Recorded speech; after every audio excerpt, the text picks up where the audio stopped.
We live in a time where you can get your hands on multiple different translations of the Bible, and this is a gift. But it should also remind us that translating the scriptures is a complex process. It's not a simple mapping of one language to another, particularly when equivalent English words don't exist, cultural idioms don't make sense to us, or there are debates about the meanings of ancient words. There's an element of interpretation involved by the translators, and in this episode of Theodisc, I'm delighted to speak with Scot McKnight about his new translation of the New Testament, with a particular focus on helping us rehear the text we think we're so familiar with, at least in English. Scot McKnight earned his PhD from the University of Nottingham, has been a professor for over 3 decades, and is a world-renowned speaker, writer, and equipper of the church. He's a recognised authority on the historical Jesus, early Christianity, and the New Testament, and has written multiple books, including his recent publication, The Second Testament, a new translation of the New Testament. And it's this translation we spoke about. I'm your host, Kenny Innes, and I'm aiming to have accessible but rich conversations with theologians that will help challenge your thinking and develop your understanding. Please subscribe to the podcast on whatever platform you listen and share with your friends. I hope you enjoy this conversation with Scot McKnight.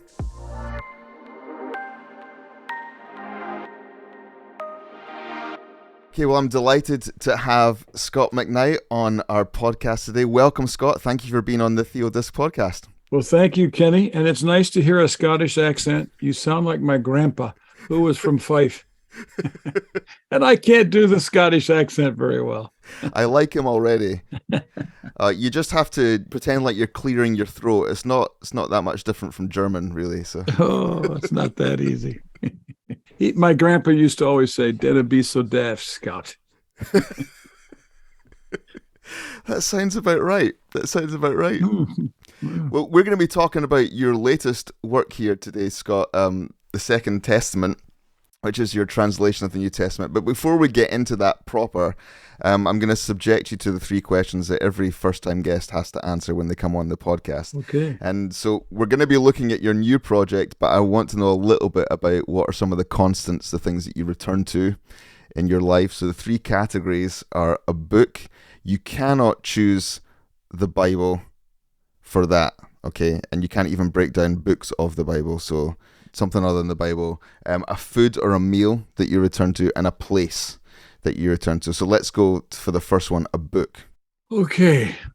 I am not one who rereads books constantly. I don't go back to books, but I would say C.S. Lewis's Mere Christianity. I read it often, read a couple pages at a time, sometimes before I begin writing, just to get the prose there.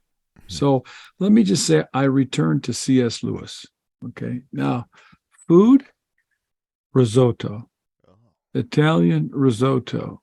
I used to think it was the greatest thing on earth, but now I've learned that carbohydrates are not as good for you. So is that right? I have to squeeze the situations toward risotto at times. So I love being in Europe where I can do it. And a third place, a place to return, the country. I like to be in the country. We live in a suburb. It's busy. It's noisy. But I like to travel into the country to see the farms, to see the lakes, the rivers, the woods. So I'd like to say Greece, but I haven't been that many times. But I love it. Awesome.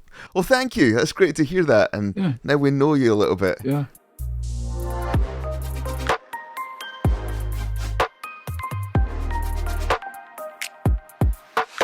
But really what we want to talk about today is the art of Bible translation, and this translation that you've just released, the Second Testament. I just got my copy in this week, fresh off the press, and have really enjoyed digging into it. And I just wanted to hear a little bit about kind of what your motivation was behind this translation project, and maybe we can start digging into how it might differ some from other Bible translations that we might be familiar with. Well, at one point, Tom Wright, whom I'm guessing many people who will know, was translating the New Testament every morning or whenever he was doing these books, and then he would produce a little daily reflection that came out as the Bible for everyone, I believe. Yep. So he did the whole New Testament. And then eventually they took all the translations and turned it into a New Testament, the Kingdom New Testament.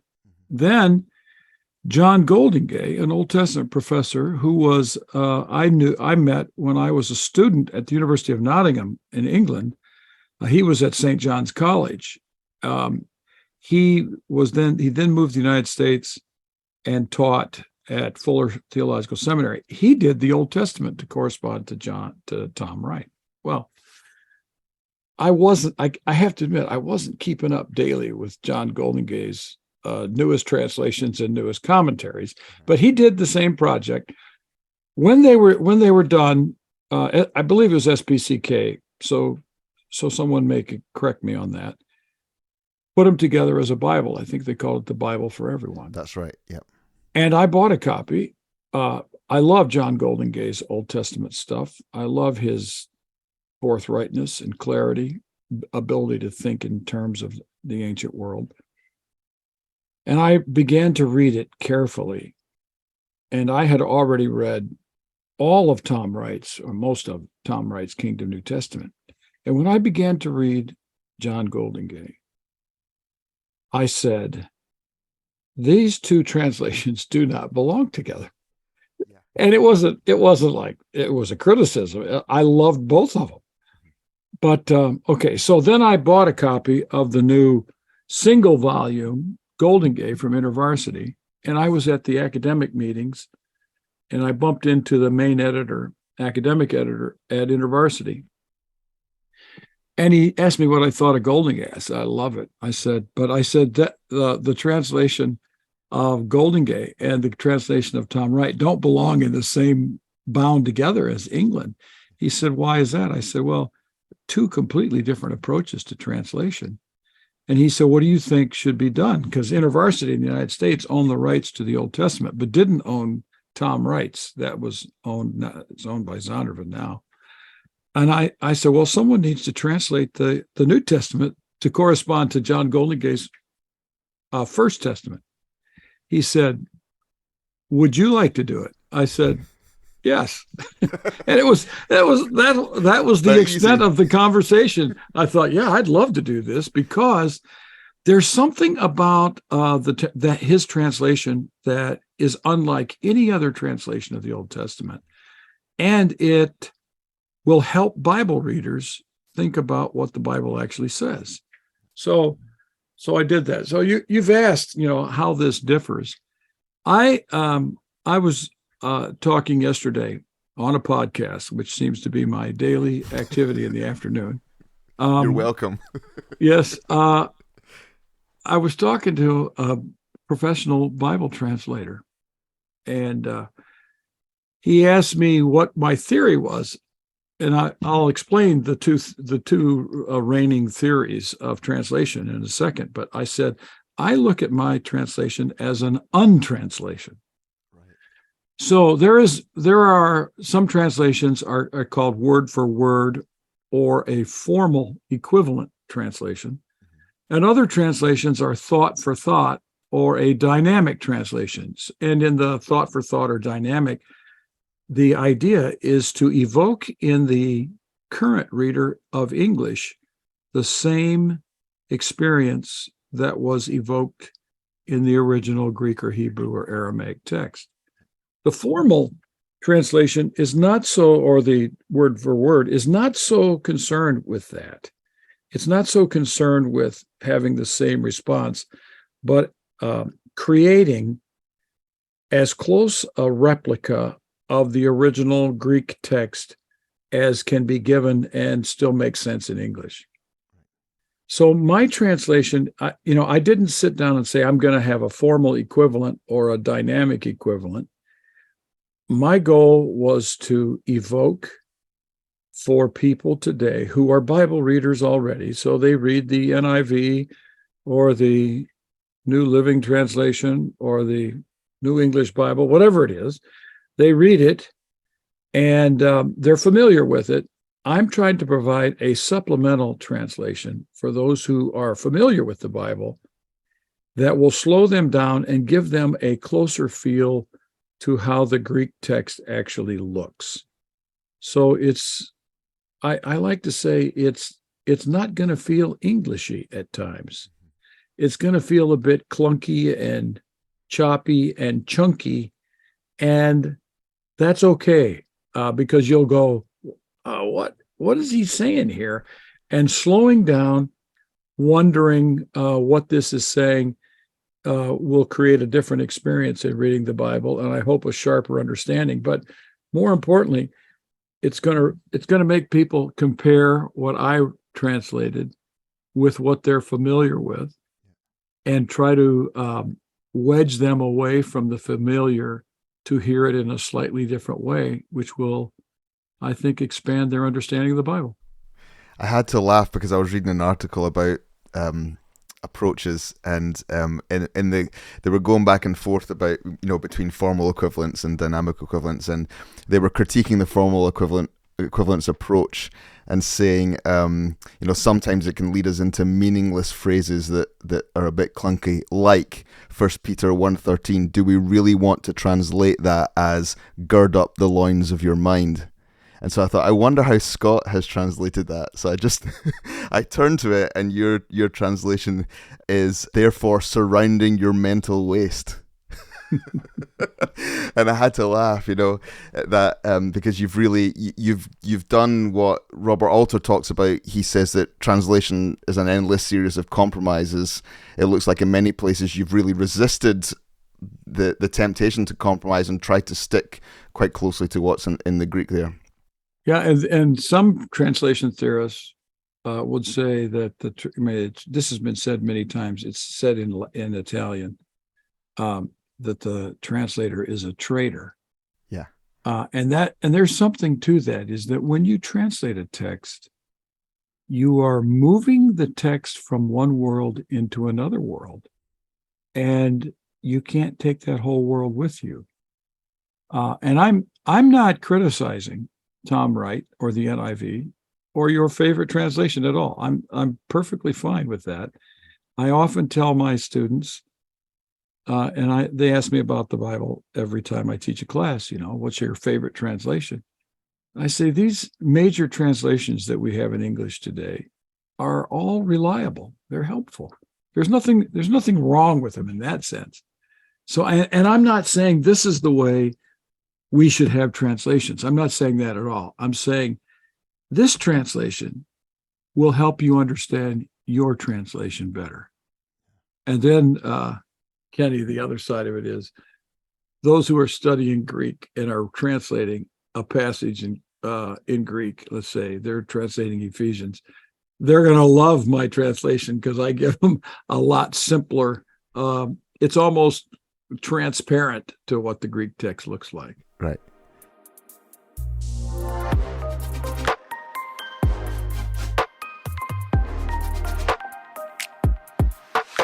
And is it fair to say that when you have the established translations, is there a sense that there is not just an attempt to be faithful to the Greek text, but there's also a history of English translation that needs to be considered as well? And is that was that an issue for you when you were coming to translate this and thinking about the way that we have become familiar with the way it's been translated in English? You've nailed it. The biggest problem for me in translating the New Testament was familiarity. It was very difficult not to just write out what I knew that text said in something like modern English that would sound a little bit like the NIV or the RSV or whichever translation. I've used the NRSV in classes for many years. So familiarity is a really big issue. And the more familiar we are with the text, the less we will hear the text. And so I'm trying to disrupt familiarity with the text and slow people down, break down their assumptions so that they will hear the text afresh, as if for the first time. Yeah, and when I was reading it, I kept hitting these different words that you were using that would cause me to stop. So, for instance, you translate kingdom as empire, Yeah. which I thought was a really interesting choice. Gospel becomes a verb in places like Luke 4. Freedom, which is a word that we just kind of use all the time, you translate as release. Overseers or mentors. It was really, and I also loved kind of some of the playfulness. So, although we're talking here about having kind of a close faithfulness to the Greek text, I did love where you would do things like, so John the Baptist is Johannes the Dipper, which I loved that. And Luke 6 in the Beatitudes, in Luke 6, you replaced woe is with oi. Oi, yeah. Well, these were every one of these. Kenny, you're having a good time with this, and I'm sitting here thinking, do you know how long it took me to come to the conclusion that that's the word I'm going to use? Yeah. So there were a lot of decisions to be made. Here's something that I hope readers will appreciate. I did my best to use the same English word for the same Greek word throughout the entire New Testament. And of course, it's not always possible, but I tried to do this. So one of my editors early on, the second editor I had, there was complications with editors because of jobs and job changes, but she said, I'm not too crazy about how you've translated this word here in, like, it was Matthew 12 or something. And I said, this word occurs in the New Testament 73 times. I know exactly what it was. I said, and you have to look up every one of them and decide which word fits that Greek word. And she said, well, I'm not doing that. That's your job. I said, okay, so basically you can leave alone my word choices. And she said, yes. And this is true, is that I tried to keep these words similar.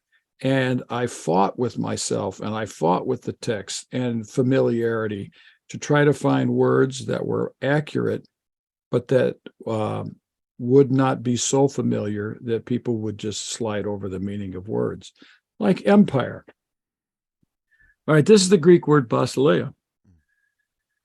All right, I think the word kingdom for most people is just, okay, it's a really cool word. Everybody likes the kingdom. They don't like the church. So, kingdom is cool. Kingdom means social justice. Kingdom means doing good in the public sector. Okay.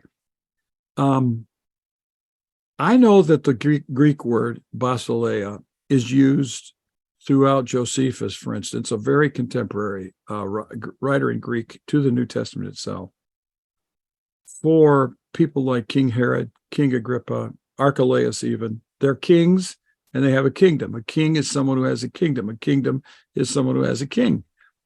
And they are connected to Rome in the Holy Land, if we can use that expression.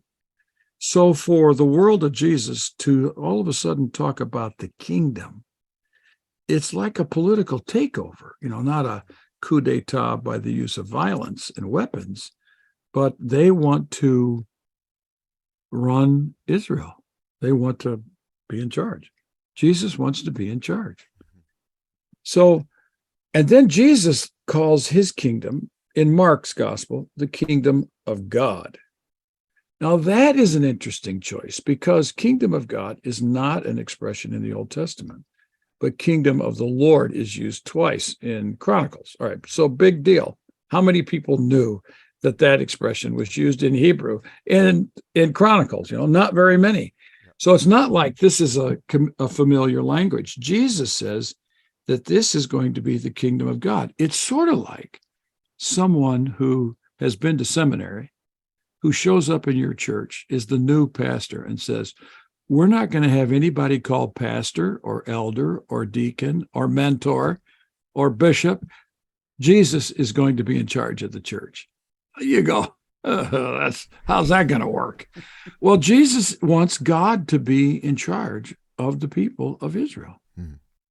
And that's the language he uses. Now, and he believes that this God is the God of all creation. So the closest word to kingdom that I could find that corresponds to that world of Jesus was empire. So that's why I chose empire. And I think Jesus is also saying about the Roman leaders, Antipas in Galilee, Tiberius in Rome, and Pilate in Caesarea Maritima. He's saying, no, God is in charge. And the only word big enough to be in charge of all that is the word empire. So that's why I chose it. It made me think, all of our programs at WTC are in kingdom theology, and I thought we might need to change that to God's empire theology. Well, we're going to get people's attention with that word, and that's a good thing. Certainly. I think kingdom is too, it has become almost just a flabby, squishy word for people today. So I'm glad you use empire. So let's talk about maybe another couple of examples. One is in the Beatitudes in Matthew 5, which is a passage that has been, pulled from pillar to post in the way it's been spoken about and exegeted. And you approach this passage with what looks like a subtle change, but maybe we can talk about that. What we would be more familiar with would be blessed are. But you do that. You change that to God blesses. So I thought that was interesting. The first feels kind of passive or indicates maybe an existing status, but the way you translate it as God blesses seems to indicate kind of God's movement towards, or what they're described as being, the blessing they're described as having as a result of what God is, of how God is moving towards them. What were you thinking about when you translated it that way? What was I thinking about? I was thinking about the abundance of uses of this term in the Hebrew-speaking, Aramaic-speaking world in the Old Testament, and the words that are that translate, like this is the Greek word makarios, and it could translate baruch in Hebrew. It can translate ashrei. So I studied one time the whole summer the Beatitudes, and mostly just the meaning of this word.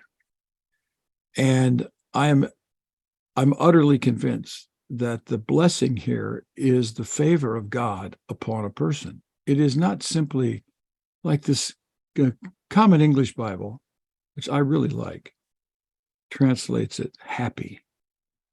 And I've seen other people, I think it's an English translation, UK translation, that has the word fortunate. There's a Greek word for that, eudaimonia, and that's not the word that the New Testament writers use. They use makarios.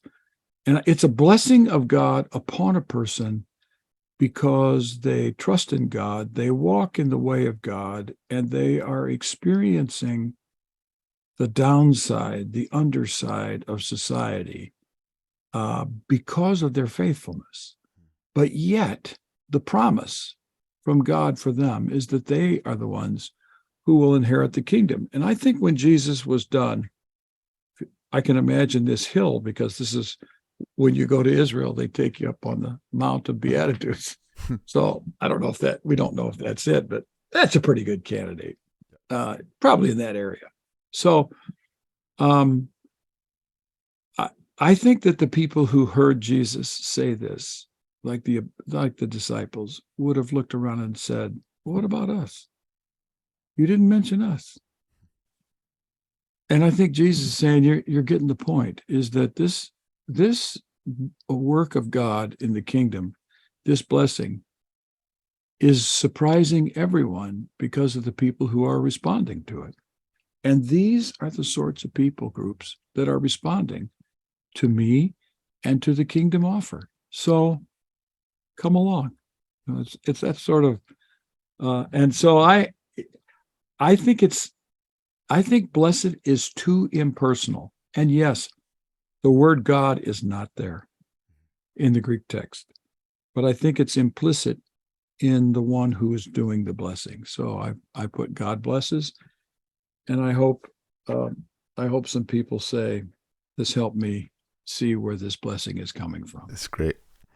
I want to jump to a different one because I know we're kind of hopping around a little bit here, but this one is of particular interest because when I turned to 1 Corinthians 11 and I saw that you had embedded in the text the kind of quotation back and forth between Paul and the church in Corinth. For those of you who are listening and have read Lucy's book, Rediscovering Scripture's Vision for Women, that's one thing she argues. She's not alone in arguing it, but she argues that Paul is responding back and forth, and because of the way the Greek is written, we don't have quotation marks.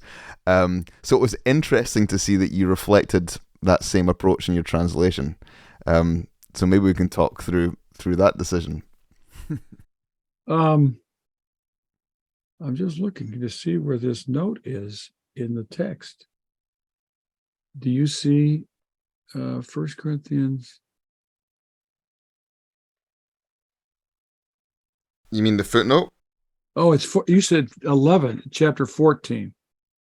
Is that what you're talking about, chapter 14? No, you do it in 11 as well. Okay, yes, in 11 and in 14. Okay. Now, I got to tell you the truth. This is the truth. I was influenced by Lucy Pepiot's first book in the sense of I don't teach 1 Corinthians. It's never been a book that I've taught, for a whole semester. I always taught the Gospels and other people taught the other parts of the New Testament. But I've taught Paul and I've taught Romans.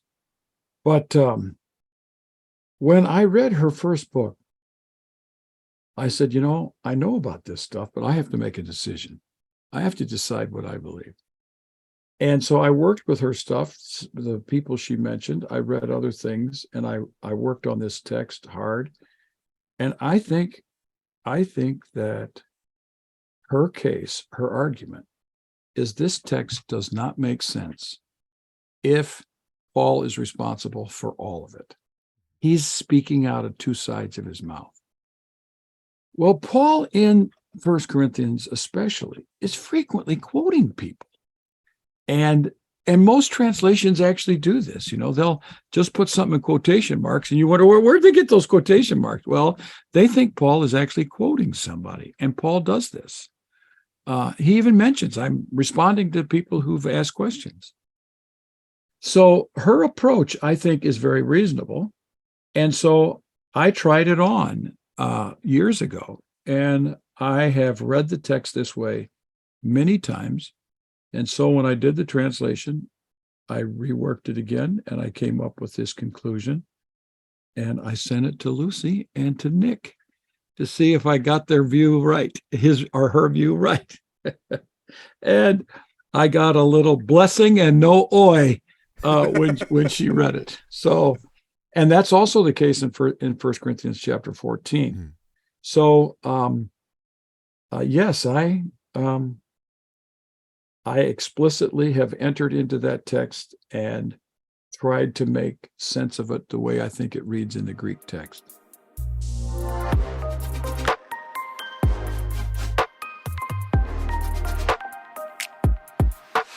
That's interesting because you've made that decision there as a translator. And I think there are decisions that translators make that have consequences for people, how people see themselves or how people understand God sees them.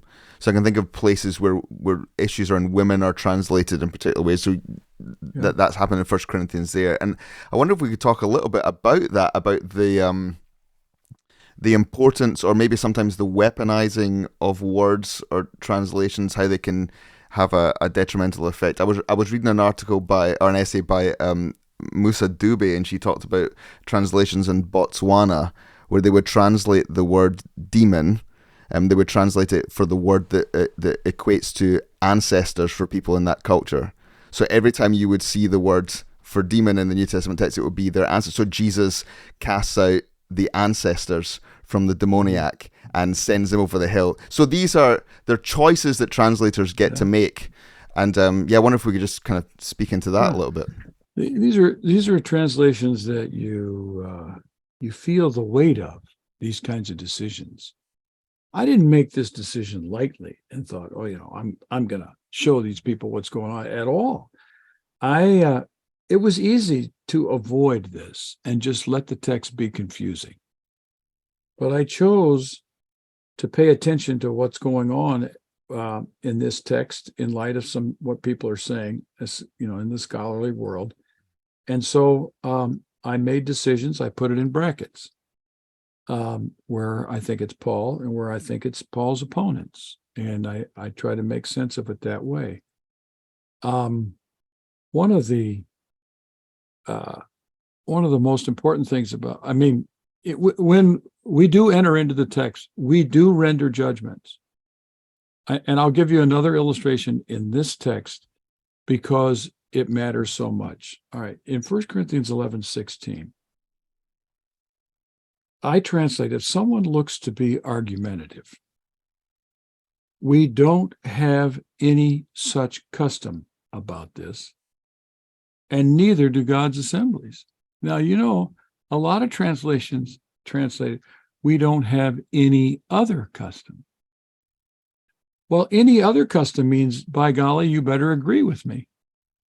But at the end of this verse, Paul says, we don't really have a custom on this one. So in a sense, do what you want. But I gave you my viewpoint.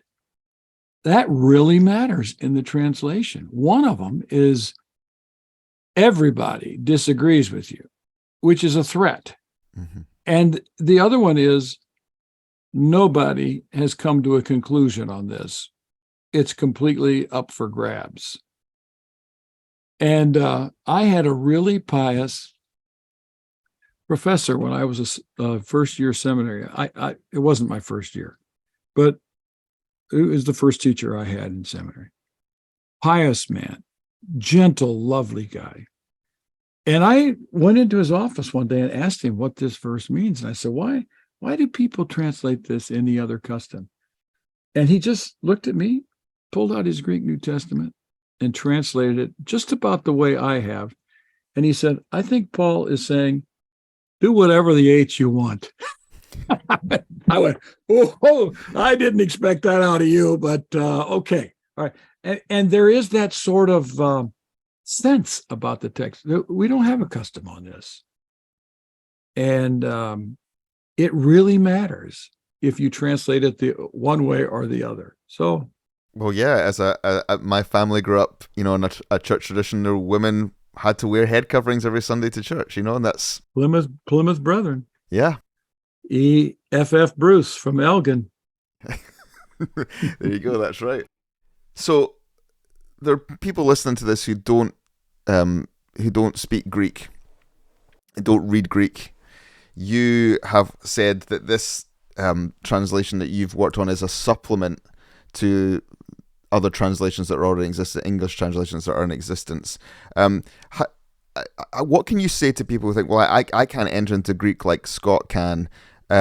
So how do I think about this idea that, we've been speaking this conversation that there are choices that people have to make. So all of our English translations are, in a sense, an interpretation at some level. We know that there are scholars who are working hard, they're dedicated, they're trying to get to the core of what the text says, but there's still an interpretive element in there. So what would you say to people who are thinking, oh, this feels a little bit uncertain when I'm approaching my biblical text now, that there are all these kind of decisions that need to be made? Well, I would say to them, I know the experience. I felt that too when I was first reading the Bible. Is it only the pastor who understands this stuff really well? So I would say that's a very common experience, and it's okay to feel that way. The second thing I would say is, but we have to face the reality that all translation involves interpretation.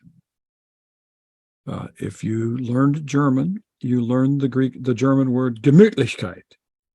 And there is no English translation that works for that. So you can say Thanksgiving, or what do you call Thanksgiving, Harvest Day dinner feeling when you're laying on the couch and you're had so much potatoes and gravy and meat that you just want to go to sleep. You've got tryptophan in your system. that's sort of what Gemütlichkeit feels. Mhm. Or you can say comfort. So in other words, we are going to interpret. And so that would be the second. The third thing is compare translations. And you can trust your own judgment in reading these translations to say, this helps me and this helps me, and this one didn't help me so much. That's okay for where you are right now. But then the fourth thing I'd say is, if you can't read Greek, you're not an expert on the text. So don't get too dogmatic about what's going on. Respect people who do know Greek. And that would be my last point is go to people who can read the Greek text, ask them questions. And in general, most of those people are going to be fair-minded with what that text actually says. They may be pushing you for their own reading, but get to where you find some people that you can trust to help you understand the text.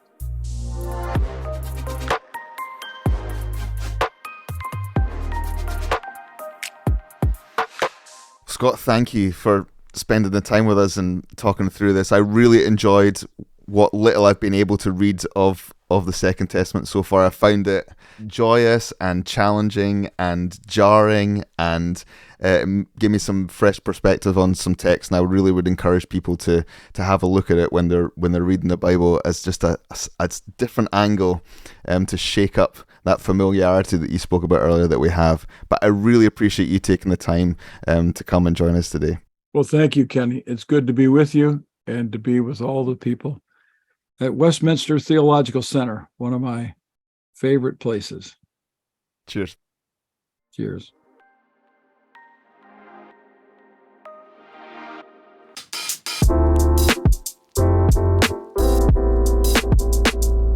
Thank you to Scott and Kenny for helping us to see familiar passages in the New Testament from a fresh perspective.